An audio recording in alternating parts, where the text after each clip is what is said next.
before she gets like tired of looking. So if you're degreed in this stuff and you know what you're supposed to be doing with a client to get the message right, your message, whatever your message is, will compete with the other messages on the page. They're written correctly. When she starts with the client, I don't care what it is. Say you're selling, I don't care, baby strollers. Then we will start with the client by saying, let us talk about who your target persona is, literally, and break it down. Your target persona, let's give her a name. Molly, mother to be. Okay, that's it. She's the one buying the baby stroller. Molly, mother to be. How pregnant is she? 4 months, 6 months? Okay, 7 months? Whatever. All right, now, is she in your market for the kind of baby strollers you're selling? Is she probably married or single? Is she probably poor? Does she have much time? Does she have a big neighborhood with sidewalks or not? And they literally go through all this stuff, literally, to figure out who that exact market persona would be. So that once they figure that much out, then they know how they're writing the page to attract that woman. Okay, then that woman, as she's glancing up or down, I'm just talking about woman as one angle. There's 50 million ways to view this stuff. It's just you need someone agreed to guide you through all that. Then you're writing the right pitch. So when you are seeing, whether it's a first, second, third page, you're the one that catches the eye because your message says the right thing, and not just some funny stuff like the Modern Woman's Divorce Guide, articles and resources from California attorney Helen Taylor. That's kind of interesting, but I'll bet that's not the one the woman stops on. Who's worried, she might feel broken, she might feel scared. A lot of divorcing women are probably broken and feeling broken and scared. What do I know? But you need to get somebody to draw that out properly from the person running the show so that you can get that dictated down. That is now a standard part of our professional WordPress process. Professional WordPress runs going through the production line are absolutely all about including that before even starting. We have to get the content right, not just throw me content, I work with it, it's up to you how good the content is. We make sure the content is exactly right before we even start. And what we found when we were using her is that the people on the phone were completely ecstatic after the call. They were blown away. 110% results, worth the money all by itself, knowing that you're going to put out the right pitch, or a reasonably strong pitch, whatever that, who can know what a right pitch is, but just a proper net casting sort of pitch for the right target market. Most people don't know how to do. Well, she's degreed and she's going to teach others, and we're going to expand our line based on people always doing that. That's part of the process now. It's huge. It has everything to do with sales in the end. Has everything to do with how much you really get clicked on when you do show up on a page. Okay, because that's where most sales are lost, is being one of the top 10 results, or any 10 results, any page, whatever the combination of keywords were, could be anything. The most results are lost when you're not clicked on, right? Okay, that's important stuff. By the way, we figured out tricks for video sitemaps. We can get videos to show up on front pages for lots and lots and lots of emojied out keyword combinations, and on the emojied out pages, so they're unique pages with videos that are labeled uniquely to go with, and you can't imagine what kind of an effect that's having. It's huge. It's better than anything we've ever done. Those of you who went through my WordPress chat before where we were talking about OnlyWire, forget that. We figured out far better stuff to do. Let me see. Let's talk about the production line. And logging in as admin, let me just give you half a clue. This thing is actually live and running, and this is a job that's happening right now. Now, there are no specialists on the line right now. We've just been training the mentors themselves, the supervisors, we call them mentors on the line, how to do their part, which is an interesting chat all by itself. Notice this is phase 1 to phase 9. Well, phase 0 to 9, there's 10 phases. It's really steps, you could say, in getting the process right.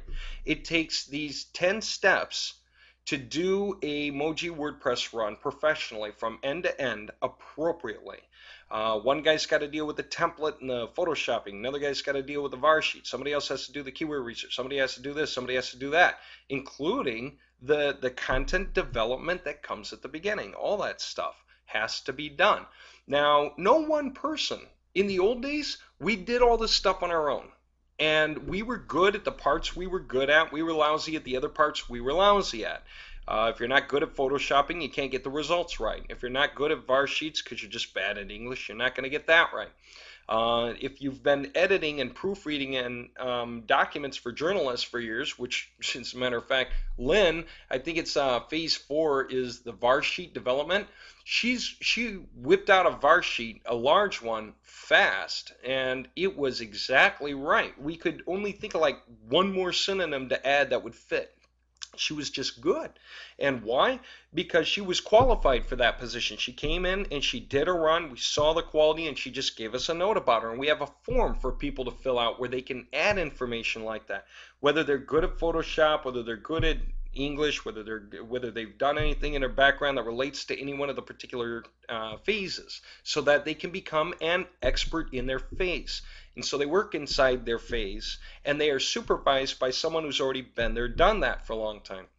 Whatever that means, several runs. A long time could be a week in our world. It could be 3 days in our world sometimes.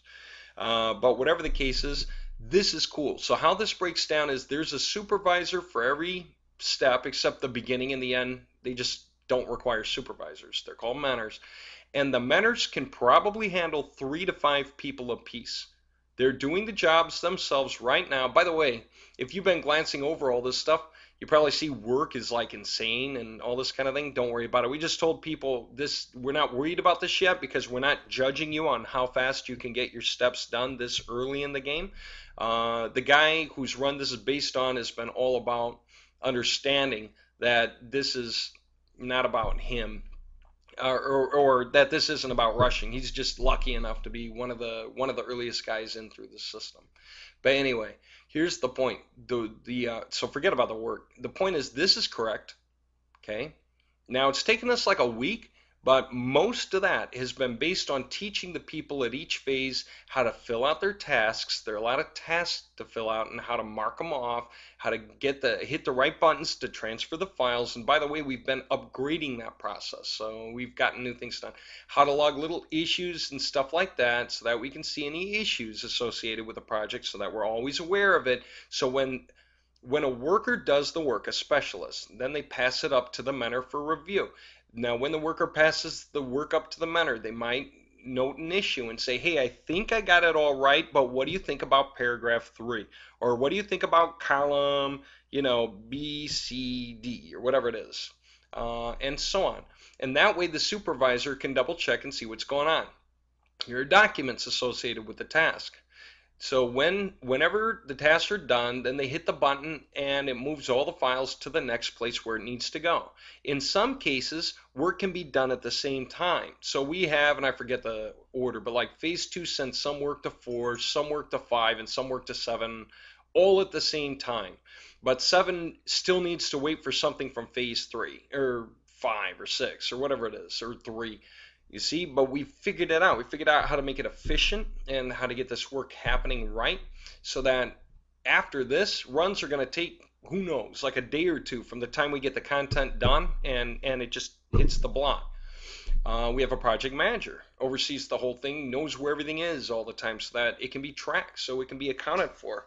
Workers that work for the mentors get really good at what they do, specialists. So what happens when we have more run demands and we have to clone the line? We have to have a second one. We basically copy paste this entire thing into a new line. Now, you can't really see clearly inside, but if I were just to give you a clue, I don't know what I'd click on here, maybe one of these. Let's see what makes any sense. Then what you're seeing, okay, fine, keyword research and strategy. These are the actual steps that have to be done to get that bit done. Now that bit's 100% done. We know it because as the guy did this and then did that and then did that and that and that, he marked them each off and the files that relate got uploaded to the document library where all the files go for this guy's work, okay, his phase. All right, and as he marks this off, then it figures out how complete everything is until the whole thing's done. And that's how this goes. These are individual steps that fall within a range, okay, like that. And all the stuff that we do is very serious. See all these tasks? There's like over 400 tasks to get the work done right.